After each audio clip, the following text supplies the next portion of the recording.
War is upon us. A battle unlike any other. A fight so brutal, so relentless, that it would go down in history as one of the most humiliating defeats of all time. The Australian military, battle-hardened, armed to the teeth, ready for war. Machine guns?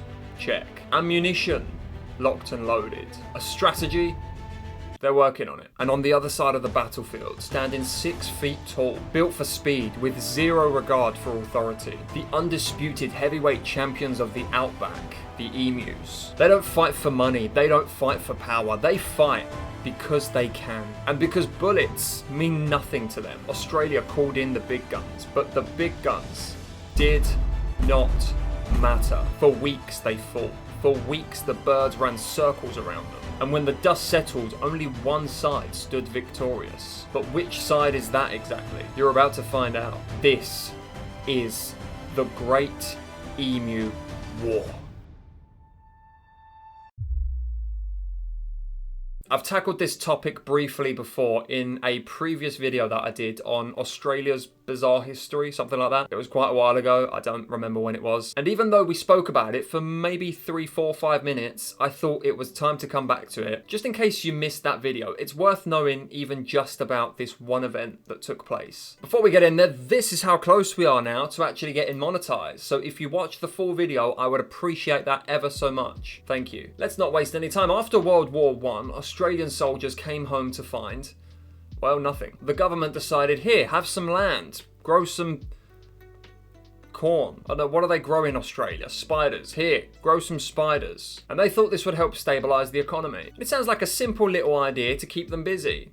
It's wholesome, it's cute, it's wrong. So how did this all happen? Well, Hugh Jackman didn't have much farming experience at all. The land the Australians were given was often infertile, or poorly suited for large-scale farming. But despite these issues, the government was like, wheat, promising financial support to help make it happen. Unfortunately, those promises were, much like your bed tonight, empty. And eventually we slid into the Great Depression. But there was not a single whee, because like I said, it was a Great Depression. The Australian economy took a massive hit, and suddenly the government couldn't afford to pay its farmers. So now you had thousands of struggling ex-soldiers, angrily shaking their fist at the government, and barely surviving off their failing crops. And just when things couldn't get any worse, in came a fucking emu. It probably did start with one emu, and they were like, oh, that's cute, until it wasn't. These massive flightless birds, who have always lived in Australia's outback, but usually stayed far away from farmland, ripped the new month off the calendar in 1932 and said, you know what, I'm eating them carrots. Drought forced tens of thousands of emus to migrate to look for food, and what they found was a dream buffet, because suddenly there's endless fields of wheat. The farmers quickly realised this wasn't just a minor inconvenience, it was like a feathered swarm of locusts. They trampled fences, they ate everything in sight. They bred rapidly, hopefully not on the crops, because that's disgusting. And they outpaced any traditional hunting methods. The bloody hell are they feeding them?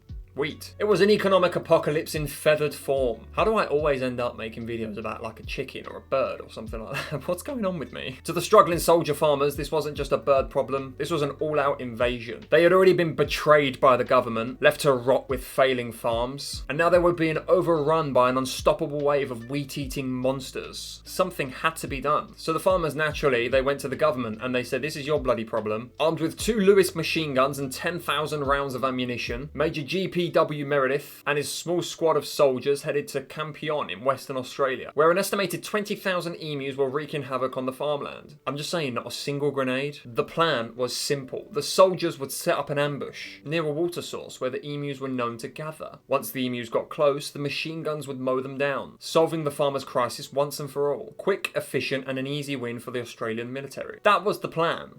The reality, a complete fucking disaster. On November 2nd, 1932, the soldiers noticed a small group of about 50 emus approaching their position. This was it, the first shot in the Great Emu War. The soldiers opened fire, expecting the birds to drop instantly. Instead, something unexpected happened. They moved. That's right, who would have thought the emus actually moved out of the way of the bullets? How freaking dare they? The emus scattered in all directions, running at full speed. The gunners struggled to keep up. These birds were fast. Their small heads made for difficult targets. They're not that small, bless them. And the machine gunners weren't exactly expert marksmen. Then why the bloody hell were they there in the first place? So the result, most of the emus escaped unharmed. The soldiers quickly realised that the emus don't behave like normal prey, probably because normal prey is like a rabbit. Unlike a herd of sheep or cattle that might run around and trample each other, emus operated like tactical geniuses. They ran in zigzag patterns, making it nearly impossible to get a clear shot. They spread out into smaller groups, preventing mass casualties. Some would lure soldiers away while others would double back into the fields. For real, what the hell? They've genuinely had like battle planning. Like, how's this happened? And after the embarrassing defeat, Major Meredith decided to reassess the situation. Instead of waiting for the emus to come to them, the soldiers mounted one of the machine guns onto the back of a truck and chased them down. Again, in theory, this would have worked. The truck had speed, the gun had firepower, and the emus, well, they're just birds, aren't they? Here's how it went down. The truck wasn't built for off-road pursuit, and the rough terrain made it impossible to aim the machine gun properly. The emus outrun the truck, much to everyone's shock. When soldiers did manage to shoot, they kept missing because the ride was too bumpy. And at one point, the gun jammed, causing them to retreat in humiliation. The government had deployed the army to hunt birds. And yet, despite automatic weapons and vehicles, they were losing to an enemy with zero firepower. At least that's what they said. At this point, I'm going to believe that one of the emus had a machine gun on him as well. To the farmers watching, this was equal parts tragic and hilarious. The Australian military was getting clowned by birds. I'm going to get so much hate from Australians after this video. I'm not hating on Australians altogether, right? I'm not hating on anyone at all. This is like from 100-something years ago, so don't worry. Australians, you're cool. We're cool, right? We're cool. I like laser beam. After a week of military action, 2,500 rounds were fired, 25 emus were killed. That's even less than my watch to like ratio. Ammunition was wasted, tactics were completely ineffective, and emus were still destroying crops. For every emu that fell, dozens more continued to run rampant across the fields. Major Meredith, likely realising how absurd this all was, later described the emus with genuine respect. At this point, the Australian government was embarrassed. Well, you should have just kept your promise, mate.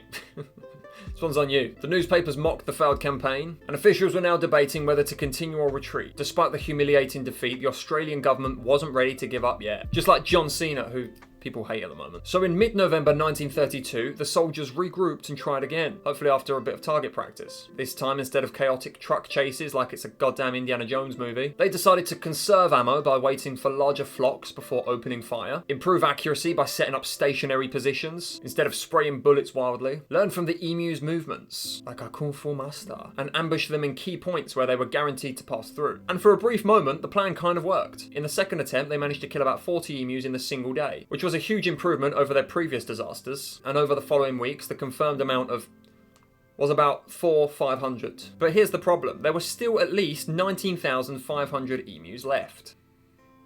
Even with better tactics, it was clear that the military just couldn't keep up with the sheer numbers. And then the final nail in the coffin. The public turned against the war. Word of the Emu War had spread across the country, and the newspapers were having a field day. Headlines mocked the government for wasting resources on an unwinnable battle. Even British newspapers picked up the story. Yes, of course we did. Roasting the once feared Australian military for failing to defeat a bunch of oversized chickens. On top of that, people began questioning the ethics of the operation. Sure, the emus were wrecking crops, but now the public saw them as underdogs fighting for survival. The government, realising this was now a PR nightmare, finally decided to cut their losses. On December 10th, 1932, after just a month of combat, the Emu War was officially called off. And the best part, the emus didn't even know they were in a war. So what happened after that? They offered bounties to farmers and hunters who could kill the emus themselves. They built better fences to keep the emus out of the farmland. I know I said this on the other video as well. Why would that be plan B? Surely you'd think, hang on a minute, maybe we should try with the fences first before obliterating a whole nation of birds. And they stopped sending the army to fight birds, because they probably have better things to do anyway. And guess what? The bounties actually worked. Over the next few years, farmers managed to control the population on their own, without the need for machine guns,